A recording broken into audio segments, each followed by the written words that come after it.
Hello, everybody. This is Keen on Football with your host, Keen. I'm here with our week I believe, week seven college football review. We're going to talk about a lot of stuff today, a lot of coaching talk, a lot of hot seat, a lot of candidates, a lot of talk about coaches, because I don't want to, not to spoil it because I'm sure everybody's already seen it. James Franklin got fired. Literally like 4 days after I said he'd never get fired. Kind of ironic. But before we get into all that, before we get into our top 25, which I'll put up here, before all that, let's just talk about our day. Let's get comfortable with each other. So, I've been cook. If you know me in real life, you know I'm two things. I'm a fantastic cook, and I love to cook. Or three things. I love movies. So I'm gonna talk about. This week I made. Oh, what did I make? Yesterday I made sausage, peppers, and onions, and it was fantastic. Mom loved it. Dad loved it. And then I also made. See, just completely went out the window. I can't think of what I made at all, but I made chicken kebabs earlier this week. I made taco salad. I made birria tacos. Those were fantastic, fantastic. And then I made like a jambalaya that I absolutely love. That was my favorite thing I cooked this week, the jambalaya. And then I made a stromboli. Right. I think I'm gonna cook a lasagna tonight. And then I got like a homemade hamburger helper planned for later. It was good. It was good. It was good. I've been watching a lot of horror movies. It's October, obviously. You gotta watch horror movies. So I've watched recently. What did I watch? The last thing I watched Texas Chainsaw Massacre, which I've actually never seen before. But it was good. I thought it was fantastic genre film. It was good. The shots were excellent. The final 20 minutes were genuinely stressful though, in a good way. It was fantastic. Um, but yeah, no, I might watch this Japanese horror anthology called Kwaidan soon, with my bud. He's been begging me to watch it for a while, and I've heard nothing but good things about it. And I also I actually decided on my Halloween costume. I haven't dressed up for Halloween in forever, but I think I'm going to this year. I'm gonna go as what was Jack Nicholson's character? Jack Torrance. I'm gonna go as Jack Torrance from The Shining, right? I kind of got the long hair. I'm gonna shave down like 5 days before Halloween so I can get that nice 5 o'clock shadow. I'm gonna get a maroon members only jacket with the blue plaid um, shirt and blue jeans. Uh, I'm excited because I haven't dressed up for Halloween in years, but today I am wearing obviously my Ohio State jersey. Although I did place an order for it's the gangrene throwback Oregon jerseys, the one with the Donald Duck logo on the sleeves. It's a Justin Herbert jersey, and it doesn't have any like bowl patches or playoff patch or nothing, but it does still have the Pac-12 patch. So that's pretty cool, Justin Herbert.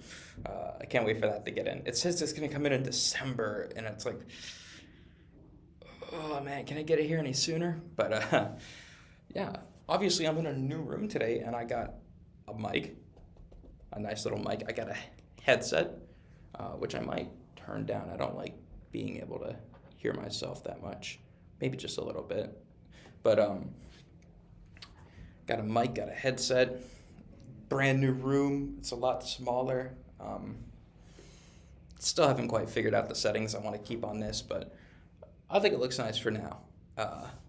Enough, talking about stuff that isn't college football. It's time to get into college football, and I'm going to start with my week 8 rankings, right? My week 8 rankings. Oh, also, I ordered brand new dry erase markers. I've been using the Office's dry erase markers, and these ones aren't that good. Ordered brand new dry erase markers. Those are supposed to come tomorrow, so you're not going to see them until next week, unfortunately. I should have ordered them a day earlier, but I didn't, so that's on me. I've fair warning, if this looks a little bit different from how I do my top 25 the last couple weeks? It is. It's because I'm trying a different methodology out. But I wonder if my mic can it still pick me up? Oh yeah, I can still pick me up all the way over here. Great. Great. So we're going to start with our top 3. Am I going to have enough room? I hope so. Maybe I'll write a little bit more off to the side and to the top. Our top 3, and I don't think it's up for much debate. Now, I've debated about this for a long time. I've debated about who I'm putting up here at the. Can you see that? Hold on.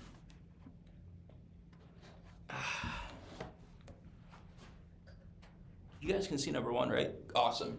I've debated about who to put at number 1 for a while, and it's for me it's between Ohio State and Miami. Miami has a better resume in my opinion, but I've had Ohio State number 1 for the last couple weeks. I don't want to seem biased, but I don't see any reason to move Ohio State down. Yes, I guess I get Miami has some good wins, but Ohio State did just beat a ranked Illinois team by quite a lot. I believe in Illinois too. Took home the Illa Buck turtle. That was a real turtle at one point. I'm sure you already heard that. Number 2, obviously, then is going to be Miami. Number 3. This is shocking. 5 years ago, if you had told me Indiana would be a top 3 team in the country, I would not have believed you. Would not have believed you. Would not have believed you. They're fantastic. Rounding out the top 10. I just went from 6 to 10. Look at me. We've got. I'm gonna go backwards because why not? BYU. Oh, I lost my plot. Oregon, obviously lost to Indiana, but they still look fantastic. They still look like maybe they may contend for the Big Ten. If the dominoes fall their way, maybe I don't know. Number 8, I got Georgia. A little bit of a fishy win against Auburn, but not as fishy as you may think, and I'll get into that. I think it was a well-earned win for Georgia, but we'll get into that. I got Alabama at 7. Boy, they have rebounded after that loss to Florida State, huh? They've just, we're talking about a rebound. Number 6, I got Texas A&M. And this is kind of low for Texas A&M, maybe, but I just think the teams in front of them are all that much better. I do think Ole Miss is far and away the best team in the SEC, though. Far and away the best team in the SEC. And number 4, I got Texas Tech. Texas Tech looks unstoppable. Unstoppable. I understand there's a lot of chaos in the Big 12, and Texas Tech could probably lose a game that we don't expect them to lose. But for now, I still got Texas Tech at my 4. At 11, we're going to put Notre Dame. This is my highest rated 2-loss team, I believe. Nobody else here has 2 losses. So Notre Dame, they had a pretty good win against Group of 5 Boise State. Not this week. They didn't play. They played Boise State last week. Who did they play this week? Can't remember. But number 11, Notre Dame. Number 12, LSU. I remember when they beat Clemson, and everybody was impressed by that. I thought they would be, maybe top 5 in the country, but Clemson just doesn't look that good. So that win's just starting to stale. It's starting to look stale. Number 13, Tennessee.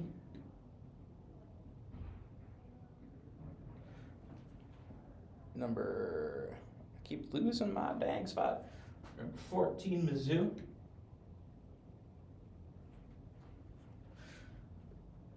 Number 15, Georgia Tech. If anybody's going to give Miami a run for their money in the ACC, it's going to be Georgia Tech.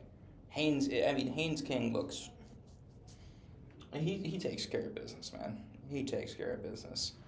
Number 16, we got Oklahoma. What the heck happened to Oklahoma? We'll get into that. Can't believe they lost to Texas. Cannot believe they lost to Texas. Number 17, USC. Oh boy, that was a hate watch. I loved seeing I loved that game. I don't have a segment planned, but I just want to make my feelings known. USC is my best friend this week. My best friend. Number 18, I got Vandy. Number 19, we got Virginia.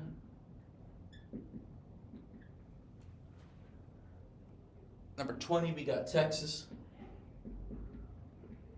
Talk about a coming out party. Coming out party. They beat Oklahoma. They didn't just beat Oklahoma. They destroyed Oklahoma. And Oklahoma was top 5, top 6, I think, last week. Just an embarrassment. Absolute embarrassment. Number 21, we got Group of 5 Memphis. My best Group of 5 in the country. Number 22, we got Utah. Don't count Utah out, folks. I understand they got spanked by Texas Tech. Don't count Utah out. They play a pretty big game against BYU this week. Spoiler alert, that's going to be my game of the week. It's a rivalry game. Of course, it's a classic. Everybody knows it. Holy War. Mormons versus, the state school. Yeah, it's something. I missed 23. Whoopsie daisy. 23, 24, 25. Who's going to tell me I missed 23? No, you were going to tell me that? Number 23, I got Big Red. Absolute thriller they played against Maryland this week. They walked away from that one. Dylan Raiola what did he have, 4 passing touchdowns, 3 interceptions, I think? Number 24, I got Cincinnati. Rounding out my top 25, I was hesitant to put this team here, but they are undefeated. I wanted to put South Florida, but I gotta go ahead and put UNLV. If I had 26, South Florida's going right there, but I don't have 26, so I guess we'll give them an honorable mention. Honorable mention, South Florida. And that's my top 25 of the week. But I also have a top 5 group of 5, right? Our top 5 group of 5 contenders, obviously. I don't know why I did that. Number 1, Memphis. Number 2, UNLV. Number 3, South Florida. Obviously, all 3 of those teams are really close to getting ranked. But if I had to put 4 and 5, and I understand I did 10 the last couple weeks. I think 10's too much, though. 10's a little too much. Got Navy and North Texas. North Texas, they just got blown out by South Florida, but they're still 5-1, and they got the American looks stacked this year, huh? The American looks stacked this year. They got Memphis, they got USF, they got North Texas, they got Navy. The American looks stacked this year. Best group of... honestly, maybe in 10, 20 years, American could be a group of 5 conference. I'm not kidding. They could take the Pac-12's place. I wouldn't be shocked. But that'll be my top 5 group of 5s and my top 25 for the... What is this, week 8? Week 8? What am I at now? Have I even stopped? No, I haven't even stopped. I haven't even cut the footage. I'm on a roll, man. I'm on a roll.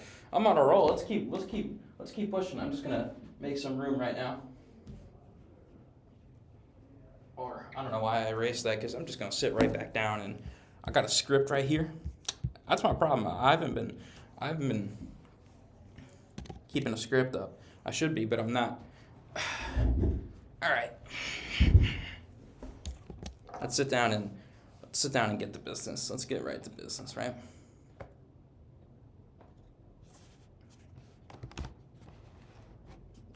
Let me make sure you can see everything.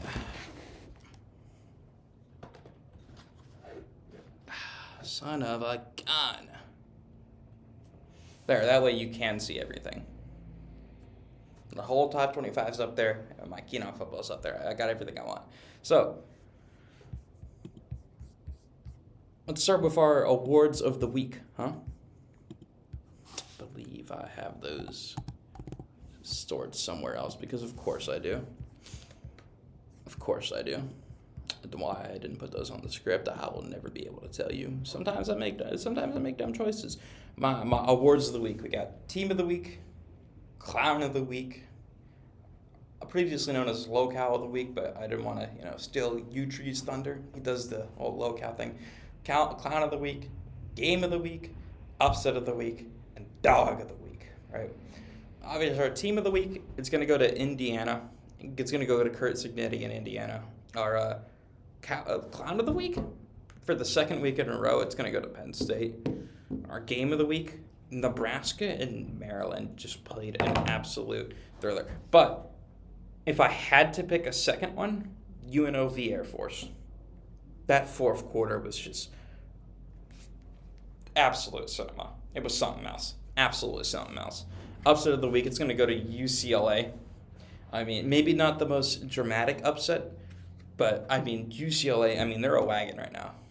Started 0-4. I get they're only 2-4, but look at their last two wins. I think I saw something, and don't quote me on this.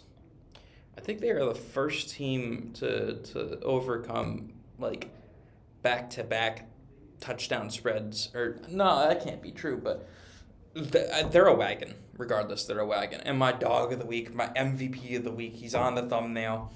It's James Dickens. Or no, not James Dickens. Is it Cam Dickens? It's Cam.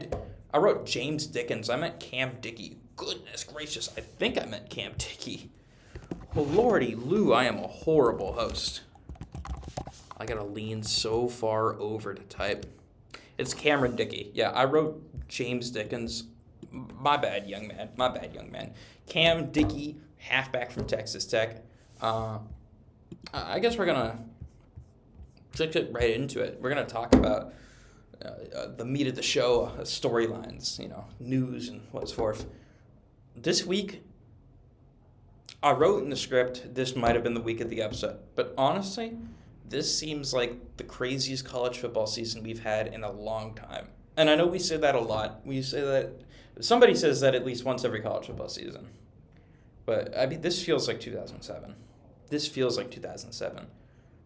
This week alone, what was it? 1, 2, 3, 4, 5, 6. 6 top 25 teams all lost to lower ranked or unranked teams. 21 Arizona State, 15 Michigan, 25 Florida, number 3 Oregon, 6 Oklahoma, and 22 Iowa State. They all lost to unranked teams or lower ranked teams. But there's been a lot of upsets. Florida State, obviously, Virginia, and then the whole Penn State downfall. It's been kind of crazy this season. And I think that has a lot to do with NIL. I think NIL, a lot of people are scared about NIL, and obviously, I think it does need to be regulated. That's my stance on it, but I think it does a fantastic job of narrowing the talent curve for these teams. And we're beginning to see a lot of the effects. It's, 3-4 years since NIL has just been unleashed onto the college football world, and I think we're finally starting to feel what it's like. And if this is what college football looks like in the age of NIL, in this modern era of college football, I'm all for it. Again, I wrote upset of the week. I wrote this, I was going to come in here and I was going to go, this was a crazy week, but I think this is just the new norm. I hope so. I hope college football is always this exciting. Chalk is boring. The age of chalk is dead. We're going to go ahead and get started into our deep dives. We're going to talk about Indiana, the Indiana Hoosiers. Talk about, just this upside-down, bizarro college football season we're having. How about Indiana? They're elite. They are elite. All right, number 7 Indiana. They go on the road. They play number 3 Oregon in Autzen Stadium. A top 5 hardest stadium to play in. Oregon, I think, had the longest home, winning streak in FBS. I'm almost certain. And Indiana just walks into, knocks down the front door, walks into the living room, and just socks Oregon in the teeth. And Oregon doesn't do shit about it. Oregon does not do shit about it. Oregon just took it. They beat Oregon 30-20. And it's not as close as the score indicates. I mean, the Hoosiers held number 3 Oregon. Number 3 Oregon, one of the most electrifying offenses in the country, that just 13 points. 13 points. Oregon had a negative 0.301 EPA per play. That was the Ducks' worst since 2018. By the way, the Red Box Bowl, they played Michigan State. Oregon won 7-6. The quarterback for that game, Justin Herbert. It was their worst showing on offense since 2018. 2018. I mean, this Oregon team they got bent over Indiana's knee. They got their shorts pulled down and they got spanked. Got spanked like a child. Got spanked like a child who got caught for stealing cookies. It was embarrassing. At home, too. In front of your fans. A sellout crowd, I'm almost certain. The Hoosiers allowed just 31 yards in the second half. 31 yards of total offense. That's just mind-blowing. I can't even wrap my head around that. I mean, I love Dan Lanning as a coach, and we've been able to. I mean, Dan Lanning has proved in the past he's a great game manager. He can make adjustments, but I mean, 31 yards in the second half, I can't even fathom. I got a few key players for this Hoosiers team. It's the Mike linebacker, Isaiah Jones. He's obviously going to be my player of the week. He was just everywhere. He was everywhere Indiana needed him to be. But, I mean, there are other linebackers, the Will linebacker, Elijah Hardy. They got him listed as a Mike. They got 2 Mikes, I think. But I don't know if he was playing Mike. I might have to. Aiden Fisher, he was incredible. And then, Elijah Surratt, obviously the wide receiver they got. He's leading that offense. The edge rusher, Mikael Kamara, I mean, he's a dog. I mean, other than Brandon Finney Jr., who I think he had that pick 6, Oregon didn't have a whole lot to show for. Especially on offense. We'll get to that. But before I do, I mean, Roman Hemby, he was on my Doak shortlist going into this season, and I think he didn't. I mean, it's week 7. He hasn't had a touchdown yet this season. He finally got some. Finally got a touchdown. Roman Hemby got 2 of them, actually. He had 70 yards, not as impressive, but 2 touchdowns, obviously, leading the Hoosiers ground game. But we've got to talk about the real storyline in this game, and that's Dante Moore. Dante Moore, I mean, if Oregon wins out, Dante Moore is the Heisman winner. And it's not up for debate. Dante Moore is the Heisman winner if Oregon won out. He got shuttered. He got embarrassed. This is the worst game of his career. This is the worst game since his freshman season at UCLA. Indiana, I mean, how often do we make the point that you need to win the battle in the trenches? And a lot of people brush it over. No, winning the battle in the trenches can change the entire game. The entire game. The trenches are the most important part of the game. I think a left tackle is far more valuable to a team than a quarterback. I'll go out and say it right now. Indiana went and they didn't just win the battle in the trenches. They dominated the battle in the trenches. Utter domination, right? Utter domination. And it's not like they're playing some average or mid offensive line. I mean, Oregon came into this game as the best pass blocking team in the country by far, bar none. It's not even close. I don't have to think about it, argue at a wall. The best pass blocking team in the country. And Indiana just made them look like the Bengals offensive line. Go watch the tape. I mean, all the reps, the front 7 for Indiana or Poland are just, I mean, those are highlights. Those go on your highlights. They pressured Dante Moore 45% of the time. They had a 72.6 team pass rush grade per PFF, 38% pass rush win rate. 11 different Hoosiers had pressure on Dante Moore, and they had 6 sacks. They got to the quarterback. They won the battle in the trenches, and I think that was obvious. I mean, that's the difference. That won them the game.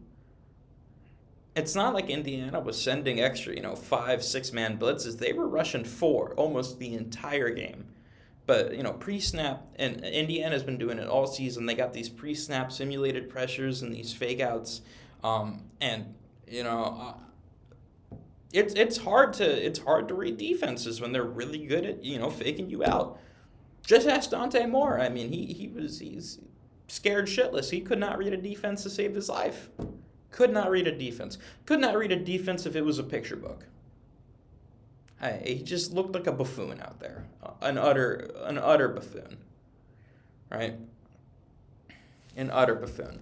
Outside of a 44-yard touchdown catch from Malik Benson, which was completely due to some bad coverage from free safety Amari Farrell. If you watch the tape, he dug inside instead of taking the slot receiver. So the slot receiver, busted him. He had 10 yards of space. Outside of that, the Oregon did not have a passing game. Did not have a passing game. The Hoosiers, they're elite, folks. Elite. And I'm not saying that as hyperbole. This is an elite team. This could be an elite program in a couple of years. An elite program. Curt Cignetti, right now, I'm going to call him Sig because I think it's funny. Curt Cigarette Cignetti. If you got one on you, pull it out, spark up. We're going to talk about Curt Cignetti. Curt Cignetti is a top 3 to 5 coach in college football right now. Right now. You can't give me 5 coaches better than Curt Cignetti. Can't do it. Cignetti has absolutely changed this culture. You got to remember, going into this, Indiana, I think the 3 years before Curt Cignetti was averaging 3 wins a season. Averaging 3 wins a season. They had, I think, like 9 or 10 wins over the last 3 years before Curt Cignetti came in. Averaging 3 wins a season. And Curt Cignetti comes in the first year, and I believe they went, they went 11-2. First year, Curt Cignetti wins Coach of the Year, and it's a wonderful Cinderella story. But Cinderella stories, they're not always sustainable. Curt Cignetti is not a Cinderella story. He is a program builder. He is here to turn this Indiana program around. He's here to turn it around. He's changed the culture. I remember I was watching this. It was the game they were playing, Indiana State, and they won, I can't even remember by how much, 50, 60 something. It was an absolute slaughterhouse. Slaughterhouse. And Cignetti was getting pissed. When the Hoosiers would make mistakes on offense and defense, Cignetti would get, he showed passion. He wasn't going to let his team sleepwalk against an inferior opponent. And that's not something you can say for a lot of college football coaches. Go back and watch some of, Nick Saban highlights where he's up by 50 points in the fourth quarter. And tell me that don't look like Curt Cignetti. It looks like Curt Cignetti, bro. It looks like Curt Cignetti. He's absolutely changed the culture. Their best weapon on offense, and I'm pulling up a quote, Elijah Surratt, he transferred in from James Madison. He played at James Madison for Curt Cignetti. Curt Cignetti obviously used to be the coach at James Madison. When Cignetti took the job at Indiana, Elijah Surratt transfers into Indiana just to follow Curt Cignetti. It speaks volumes. This kid is talented, right? He could have played anywhere, but he chose to stay loyal, to follow his guy, to follow his coach. And that should tell you everything you need to know about the kind of coach Curt Cignetti is. If that doesn't, oh boy, I may have lost it. There was a fantastic quote I saw about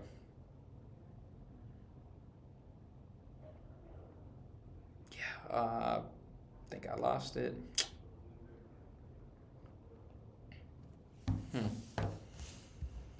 Bear with me.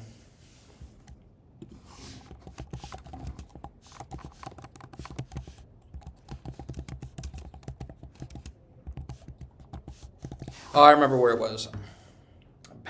Not that I lost it. I was just looking in the wrong place. I joke a lot about being a horrible host. I might honestly be. All right, this is Indiana linebacker Aiden Fisher, who was one of my stars of the game. He was speaking to Fox Sports' Michael Cohen. Quote, "This is why we come to Indiana. You want to play in top-ranked matchups. You want to win top-ranked matchups. And you want to play for somebody like Coach Sig. He's just so confident in himself that it flows into his players." High praise from one of his guys. All right.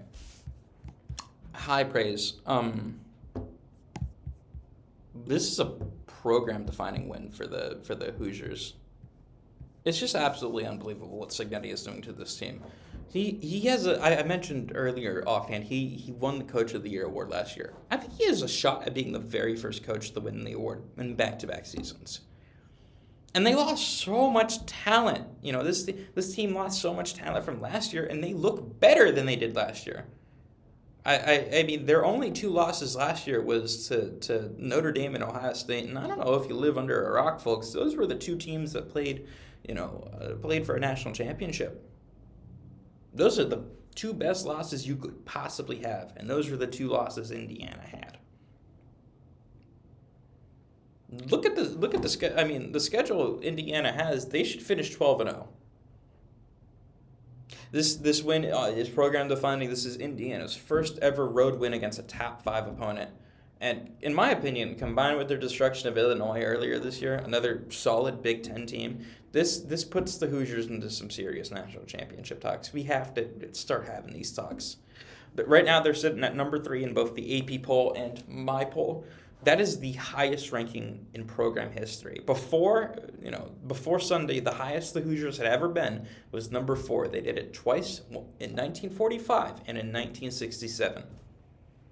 They haven't been any. This is the highest they've ever been. This is the peak, and Coach Cignetti has done it in year 2. Year 2.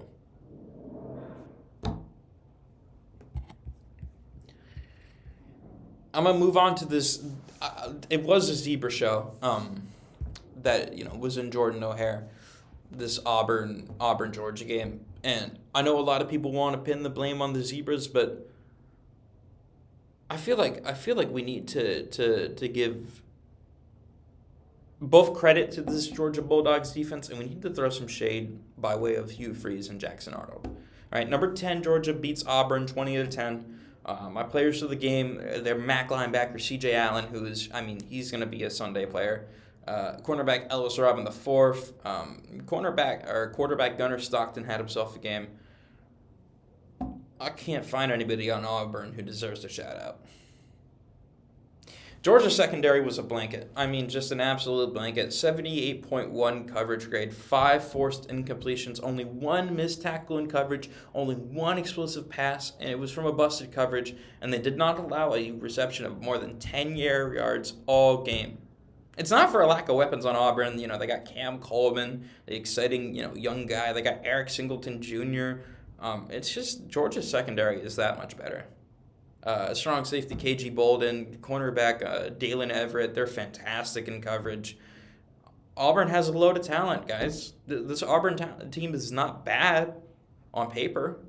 Their defense is solid. Their weapons are deadly. And we knew going into the season, whether or not Auburn sank or swim, it was going to hinge on Jackson Arnold. And so far, he's got a passing grade of 56.6. So they're sinking. It's no surprise they're sinking.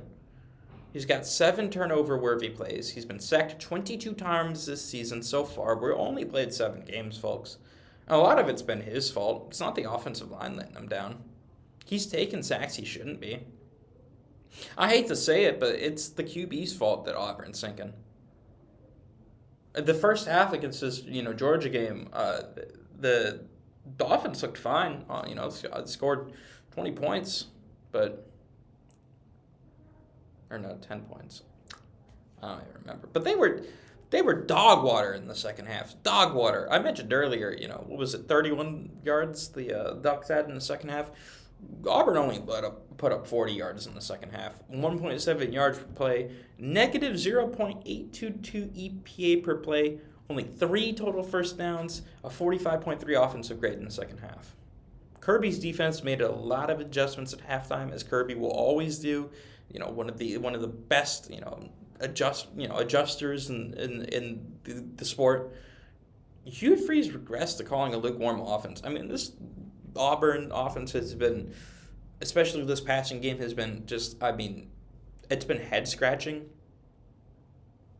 I don't want to call Hugh Freeze lazy, but you have an entire offseason to prepare an offense, and so far this season they're just running some bullshit RPO plays, and none of it's working. But the script, because the first couple of drives are always scripted. The script they put together for this first half of the game, it was called fantastically. They could have been up 17-0 at halftime. I don't know if Kirby Smart comes back from 17-0 at halftime on the road. But in the second half, I mean, it's like they just ran out of plays. They resort to their base offense, and they this stale sputtering offense they got. C.J. Allen's fantastic. Huh? C.J. Allen's fantastic. He's the captain of this defense. He'll be a top 40 pick this year. He'll certainly be picked in, round 2. A lot of people want to bring up, Auburn losing the game because of the refs, and I'm not going to sit here and pretend like the referee group is not horrible, but if you're Auburn, you've got to overcome that. And I'm going to say that every time a team gets screwed over by the refs. You wouldn't have to rely on getting good calls if you win by 20, right? Even if you get fisted by the refs, if you beat this team so badly, it's not gonna matter, right? You gotta the fault always has to fall on the players, unless it's a late call or something. Immediately my mind went to that Saints pass interference in the playoffs. Oh, God, that was bad, wasn't it? But that aside, I mean, you can't really fault. I mean, shade to the refs. This game was not good. This was not a game they called well. But Auburn fans, blaming the refs. You got to look at the team. You got to look at Jackson Arnold. You got to look at Hugh Freeze. Those are what you got to be worried about. I'll tell you who you don't have to be worried about anymore. Arch Manning, the Longhorns, and the Red River Shootout. Unranked Texas went into the season number 1 favorites, lost to Ohio State, and it was a skid ever since. Lost to unranked Florida, and they just dropped out of the rankings. They beat number 6 Oklahoma. They didn't just beat them; they beat the brakes off them, 23-6. All right, my MVPs for this game: Arch Manning, safety Michael Taaffe. I think it's Taaffe. I think it's Taaffe. I understand. We got to talk about John Mateer, who he suffered an injury on, I believe it was his right thumb, his throwing hand, and he got a surgery on it. And I remember originally he was supposed to be out for the season, and then maybe he was out for a couple weeks. He shocked everybody coming back from surgery on his throwing hand after just 17 days. And they needed him. Because Oklahoma does not have a running game.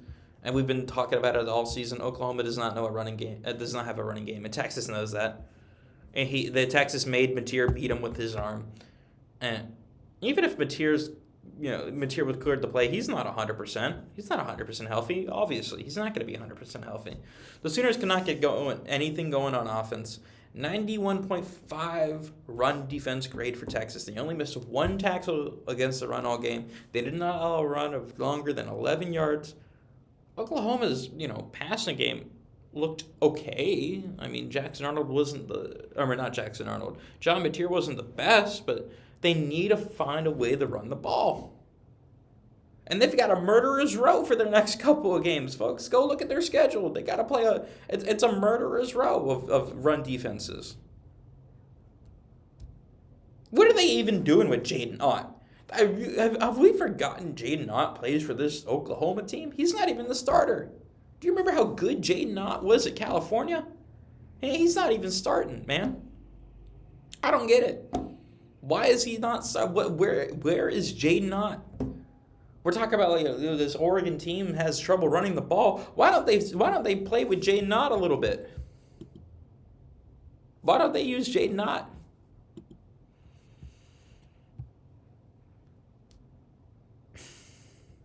Oklahoma has only scored more than 25 points once this season. You can't have an offense that's stagnant or spotty or splotchy in all facets of the game and expect to win big games like this.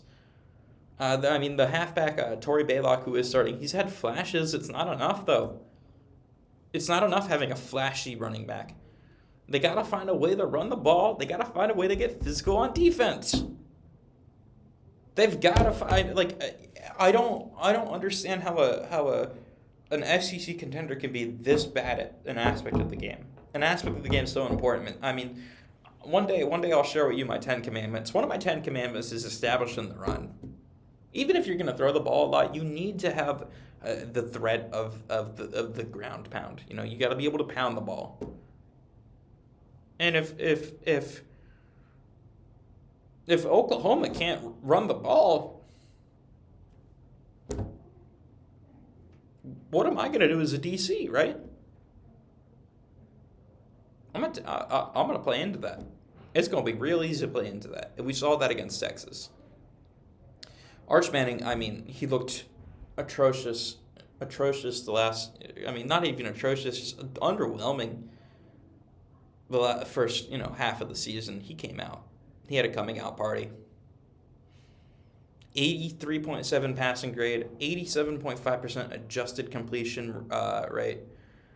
His box score numbers are not going to blow you out of the water, but he was incredibly efficient against a top SEC defense. He was moving around in the pocket superbly. He was under pressure about half the time. This Texas O-line was kind of giving him not a lot of help, but he doesn't crumble under that pressure. And Arch Manning, this is, I think, a statement game for Arch Manning. On the other side of the ball, John Mateer should not be playing at all. He looks wounded. He looks like he needs a corpsman. His hand was, I think, I saw his hand bleeding at several points in the game. Credit to his toughness for coming back after a surgery, 17, to his throwing thumb 17 days ago. We understand how big of a game this is. This is a major marquee rivalry game against a top SEC opponent. Credit to his toughness, man. That toughness can't be learned. That can't be taught. That's the dog within you. But he should not have played. He should not have been cleared. Texas has struggled so far this season, obviously. They've been underwhelming, but it's all because of their offense. Their defense has been absolutely otherworldly, but their offense has just been, they've been unable to string anything together until this week. Looks like they finally figured everything out. Maybe we'll see Texas, start climbing up these rankings a little bit. Maybe we can see Texas as I understand they have 2 losses, but they could finish as a top 10 team. I don't know what their schedule looks like off the top of my head, but Michael Taaffe, just to end cap this segment, Michael Taaffe is he's one of the best players in the country. I do think that. He's a Sunday player. I think NFL Mock Draft Database has him as a 5th-round pick. I wouldn't be surprised if he climbs higher as the season goes on. He's a former walk-on. It's a good story, Michael Taaffe. We're going to talk about our dog of the week. It's going to be Cam Dickey, who he had 263 yards on the ground. He had 2 touchdowns with 21 carries against this Kansas Jayhawks team. He had 2 pivotal moments, though. The first came in the first quarter. Texas Tech is up 7, and they're able to extend their lead thanks to an absolute marathon 71-yard touchdown rush to put the Raiders up 14-0, and the Raiders never looked back. And he locked the key, or he locked the door, took the key, and swallowed it in the 4th. This time with a 55-yard touchdown to make it 35-17, and that was it. Pretty sure final score 35-17. So I was watching actually with my friend. Shout out Cam. Uh, she's a big Kansas Jayhawks fan. We was watching the game and she just closed the window. She was streaming the game, just closed the window after that 55-yard touchdown. Rip the hearts out of the Jayhawk faithful. Talk about game of the week though. Big Red Big Red serves us up a 5-course meal of turtle soup. I mean, these Cornhuskers and these Terrapins, they gave us an ESPN Instant Classic. It was absolute cinema. Big Red strikes first when Dylan Raiola finds Nyzia Hunter on a screen. Nyzia is able to beat the Terps defense and score from 64 yards out. Just an absolute highlight tape. It's 7-0 Nebraska. The Huskers kept themselves in the driver's seat. They got a field goal and 2 more touchdown passes. Going into halftime, the score is 24-17 in favor of the Huskers. Third quarter, though, this is when it starts to, become a classic. Third quarter flips the game upside down. DeJuan Williams knifes it in from the 1, and a PAT ties it up 24-24. The Huskers are cruising down their next possession until an errant pass from Raiola finds Maryland to cornerback Dante Joyner. He jumps the route. It's just a fantastic rep on defense, fantastic coverage. He spent 67 yards for the pick six. He flips this game 31-24 on the Terps. This game is upside down now. The play of the game, however, it's going to come late, pinned deep after a Terps punt, and down in the 4th. Nebraska halfback Emmett Johnson explodes for a 50-yard game to set the Huskers up on the 10-yard line. They weren't able to capitalize on this red zone drive. They had to settle for a field goal, but a field goal makes the game 31-27 now. After a wasted Terps possession, Raiola and the Huskers have 3.5 minutes to put something together. They have to get a touchdown here. Can't settle for a field goal. You're down by 4. Raiola, thankfully, he had his moments in this game and he had his shortcomings in this game. He's able to lock in when it matters most. He picks apart this Terrapins defense with a beautiful 2-minute drill. A Big Red drives all the way down to the 3-yard line, and Raiola is able to find tight end I believe he's a tight end, Dane Key. He fishes the pigskin in with one hand. 34-31, Maryland trying to put a pull miracle drive out of their ass.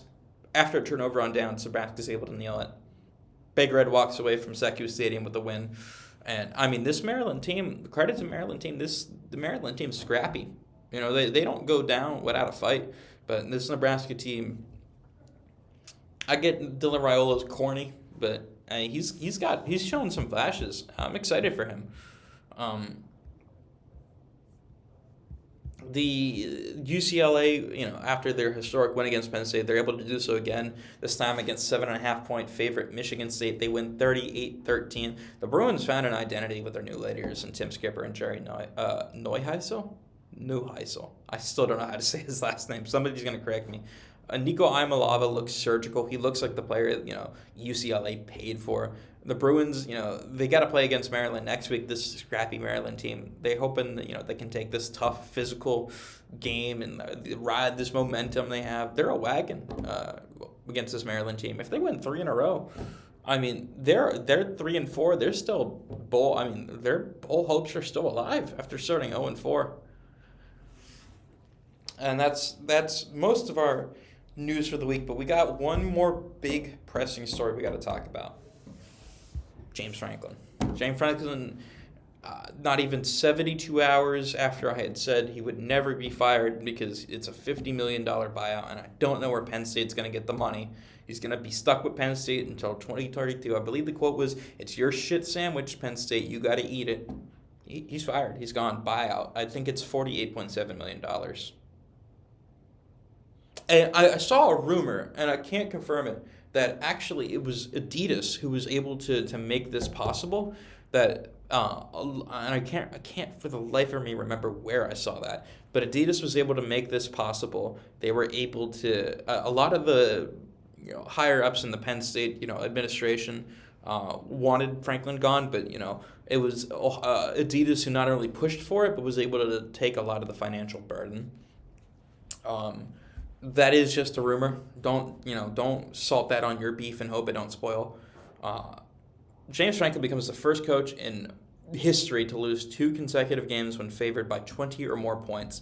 3-3 is the worst start for a preseason number 2 team in modern college football history. That's since 1978.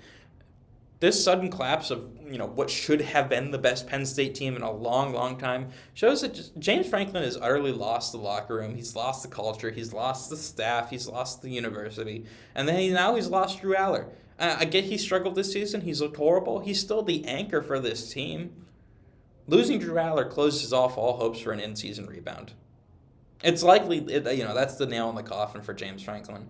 James Franklin, he spotted an embarrassing record against top 10 opponents in an in-conference, in a conference. Actually, I do have something I got to read off here. I saw this on SportsCenter this morning. Here is James Franklin's record against, all the APs versus just AP teams in general. He's got 29 losses against AP top 10 teams. Wait, I'm reading this wrong. Bear with me here. James Franklin losses at Penn State. I saw this on ESPN. Versus AP ranked teams, he's got 29 losses. As an AP top 10 team, he's got 19 losses. Versus AP top 10 teams, he's got 21 losses. As an AP top 10 matchup, he's got 12 losses. And versus an AP top 5 team, he's got 15 losses. That is the most or tied for most losses by any coach since 2014. I get losing big games is almost a joke for him at this point, but he's losing big games. But now he's just losing games. He's just losing games in general. In a conference dominated by Michigan and Ohio State, Penn State, they've always played third fiddle to Ann Arbor and Columbus. Happy Valley has always played third fiddle.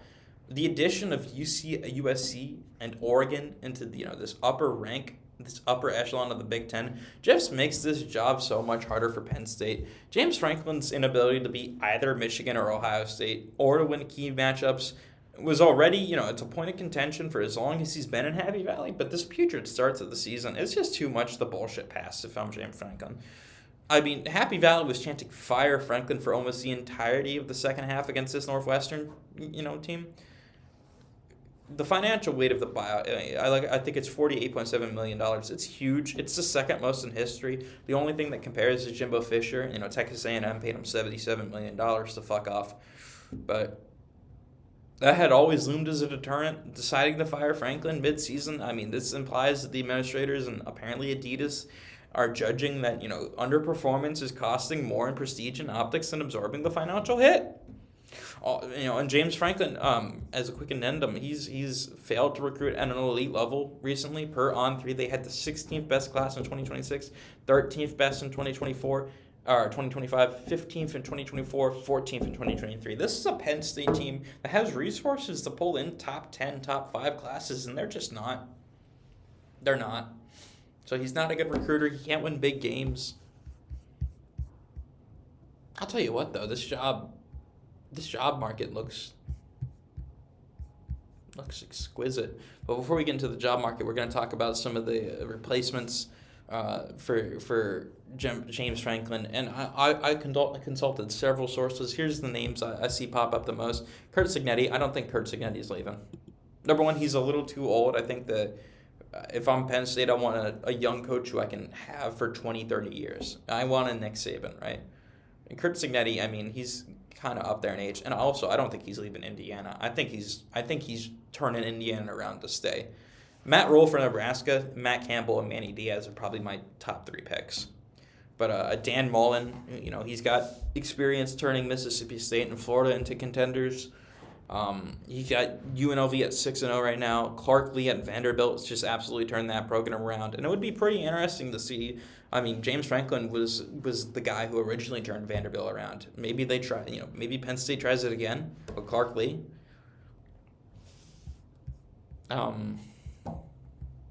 It's a 2-horse. Just quick, because this is here and I got to get it out of the way. My top 5 Heisman watch list: Ty Simpson, Fernando Mendoza, Carson Beck, Julian Sang, Marcel Reed. Just out of the way. But I'm going to close off with this. Some of the top job. The top job opening is obviously Penn State, right? It's Penn State, and they got a lot of pros. They got a lot of cons. They got a huge tradition, strong brand. It's one of the Penn State is a blue blood. It's got a massive fan support. It's got good facilities, national visibility, a rich history. It's a Big Ten school, large revenues from medias and donors. It's got strong NIL market, good infrastructure, strong recruiting pool in the Northeast and Midwest. Even with the 2025 collapse, the program has a college football appearance. It's got a New Year's Six bowls. It's got a Big Ten title under Franklin. Expectations in the baseline are high. The new coach could inherit a roster that has talent. Even after, there's probably going to be an exodus of talent from Penn State if I had to guess. And there's a high talent or high ceiling here. You could win national championships at Penn State. The platform is there for somebody who's elite. You just got to find the right guy. There are some cons, though. Obviously, there's going to be extremely high expectations, and there's going to be a razor-thin margin for error. You got to win fast and big. And it's a tough conference. You got to play tricky rivalry games. You got Ohio State and Michigan. I don't think James Franklin... I think I had 2 wins against Michigan and 1 win against Ohio State the entire time he was there. You got to beat those top-tier opponents. You got to find a way to beat Ohio State. You got to find a way to beat Michigan. And then also, there's a lot of financial obligations Penn State has. They are paying $48 million like James Franklin. Maybe they don't have the money to go out in there and invest heavily into a new coach. Or maybe if they do, they're not going to have much money for recruiting or NIL or staff. So maybe they might not even have the money to go out there and get the big ticket. But Penn State fans are demanding. The media coverage is intense. The turnaround has to be rapid. The patience is limited. Losing this recent collapse is also, it's going to hurt recruiting. It'll hurt recruiting. It'll hurt NIL perception. It'll hurt transfer portal traffic. My second best job in the country, it's Arkansas for a lot of the same reason. They play in the SEC, one of the strongest conferences in football. It gives them prestige, gives them compensation, recruiting leverage, gives them money. They got good donors, good boosters. You could say the AD is under-resourcing, but he's publicly said that they will provide necessary resources to our staff and team to reach our goals.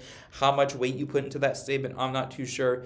Being in the South also comes with, good recruiting, fertile, ground. Arkansas benefits from less competition in some parts of the region than, say, Texas or Alabama. And there's a potential for a turnaround. The job is, less about absolute rebuilding and more about making incremental moves against the SEC West, which is a powerhouse, division. If a coach can bring discipline, exploit recruiting, manage the portal and NIL well, the success is feasible. It's there. But as I just mentioned, the SEC West is brutal. The margin for error, again, razor thin. Opponents are powerful. They're deep. They're well-funded. Beating these top SEC teams, it's a high bar you got to jump over. There's also a resource gap. Even though the AD is lightly promising these resources, Arkansas is going to lag behind the biggest SEC schools, and it's never going to change. You're never going to have Georgia money. You're never going to have Tennessee money or LSU money or Florida money or, by God, Alabama money. That gap is going to limit how far you can push without a big investment, without strong strategic hires. And I guess to round out my top 3, I'll go 4. My top Oklahoma State would be my third best job opening. It's a proven program. Oklahoma State isn't going to be a rebuild from the dirt up. Gundy built this for 20 years. It's a culture of winning, national respect, consistent top 25 presence, the infrastructure, the fan support, the blueprint for success. It's all there. They don't need a rebuild. They need a reboot. They need a retool. They got a strong facility. They got strong donor support. Boone Pickens Stadium is one of the nicest mid-sized venues in college football. It's an underrated stadium. It's on my bucket list. The athletic department is well funded. The donor base, it's among one of the strongest in the new look Big 12, and it's a favorable Big 12. Texas and Oklahoma are gone. The league is always wide open. It's the new Pac-12 after dark. Oklahoma State can realistically aim for conference domination if the right coach lands here. They got the pedigree, they got the resources, they got the recruiting access to be a top-tier Big 12 contender tomorrow, right? Pokes with a purpose, the Oklahoma State's NIL collective is active and it's competitive by Big 12 standards. Oklahoma's NIL laws are permissive and the fan base has embraced supporting players directly. A new coach can probably hit the ground running without all that NIL chaos. It's ironic that after all this NIL and you can tell when I'm reading off my script and when I'm freebasing. I'm freebasing right now. It's ironic with all this NIL freedom that Mike Gundy just refused to use it. Isn't that something? But there's also manageable expectations.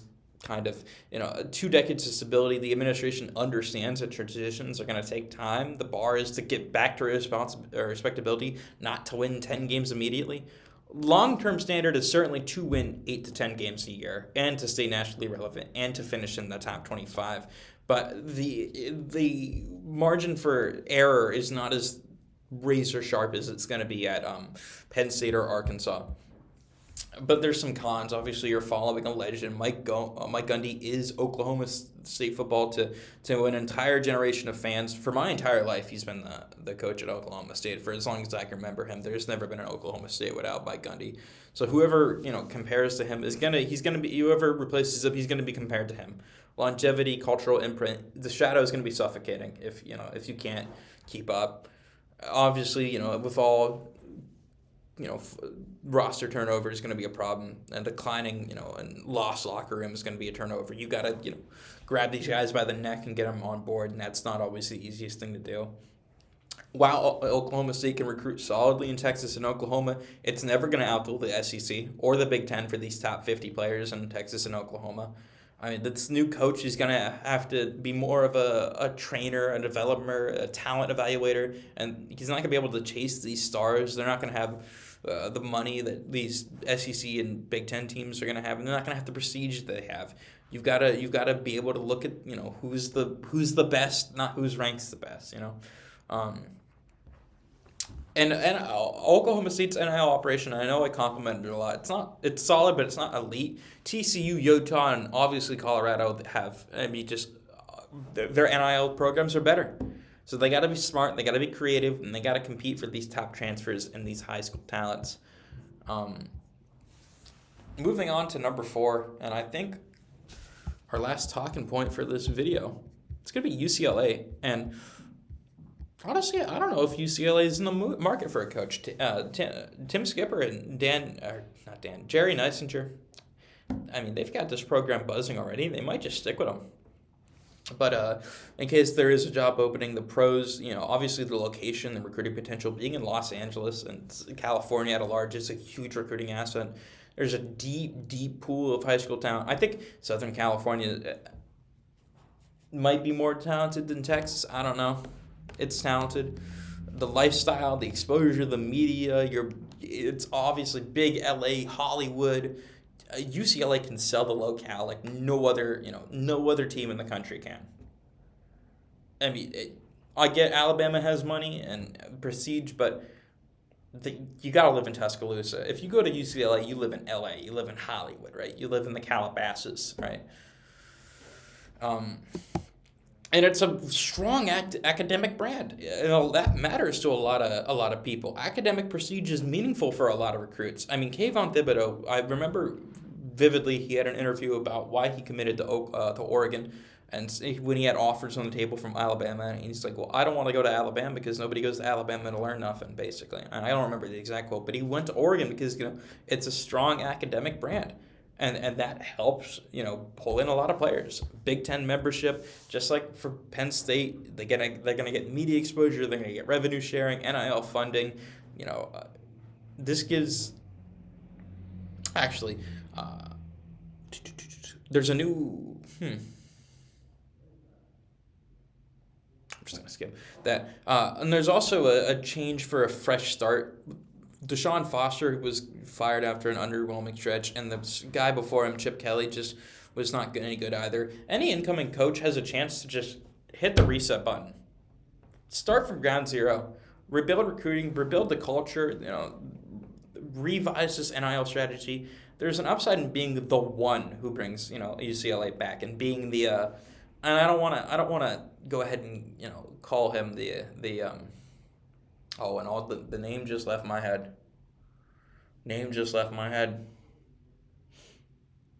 Look at me, I'm a clown. There's an upside in I'll probably remember it in 30 minutes. There's an upside in being the one who brings UCLA back.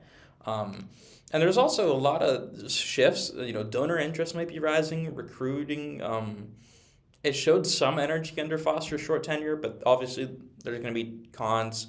While UCLA does, does play in this big recruiting hotspot, it's going to underperform in these classes. They're not going to be ranked high nationally. The NIL collective is weak compared to these top tier programs. Donors have been less engaged, partly due to coaching instability and performance. If you can, stay on the job and you can perform well, maybe we'll have more funding. But the funding side of the NIL it's been described as woefully behind.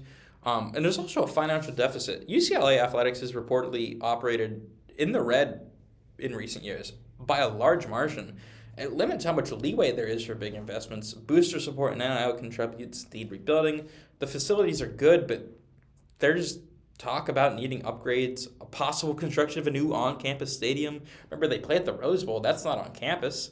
I mean, how many jokes do we make about the Rose Bowl being 30-40% capacity? And when they beat Penn State, they couldn't even rush the field. It's because this Rose Bowl is not on campus, and that affects game day atmosphere. It's a logistical asset. It's an identity asset. And being able to get your students to the game, it matters. And when you're, got to play off campus, it's hard to get these students to the game. It's hard to feel those, put those butts in the seat. There's also high competition. You got to play in the Big Ten. And the Big Ten is, a 1A, 1B between the Big Ten and the SEC is the best, conferences in the country. You got to play Ohio State, you got to play Michigan, you got to play Penn State.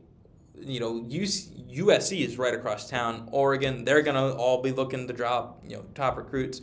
To succeed, this coach has got to be capable of winning recruiting battles, handling transfers, navigating NIL, and not just coaching games. He's got to obviously be a coach, but he's got to be able to do everything off the field. And I mean that might wrap it up for everything I wanted to talk about certainly this week. What am I at now? 1 hour and 6 minutes? Oh, that's good time. That's good time. And I don't think I made a single cut. Look at me. It was certainly the podcast equipment. Yeah, it's 2:18. I did have 40 minutes left, but I was prepared for having to make cuts and whatnot as I usually do, but I didn't think I needed them today. So this video, it's Monday, October 13th. We got Monday Night Football. We got games on Tuesday now. We got midweek Conference USA. So I'm gonna record my betting preview later today. And then I'm going to throw it up there tomorrow. But this video will be up later today on a Monday, probably around 4 or 5 p.m. if I had to guess. And then that week 8 preview, it'll be up probably around lunchtime at 8 tomorrow. So that was Keen on Football, the Week 7 college football review. This was your host, Keen. I enjoyed spending my hour and 8 minutes with you. If you like the video, please make sure I've always fucked it up. Please make sure you subscribe down below. Check in next time. Obviously, check in every week, man. It's 1 hour and 45 minutes a week, usually. So doesn't take much time out of your day. If you love the content, make sure you subscribe, you like, you hit the notification bell, hit that bell, and just show some support, show some love, man. I hope I hope this week's wonderful. I hope you had a wonderful weekend, and I hope we have a wonderful week. Keen on Football. This was your host, Keen. See you next time.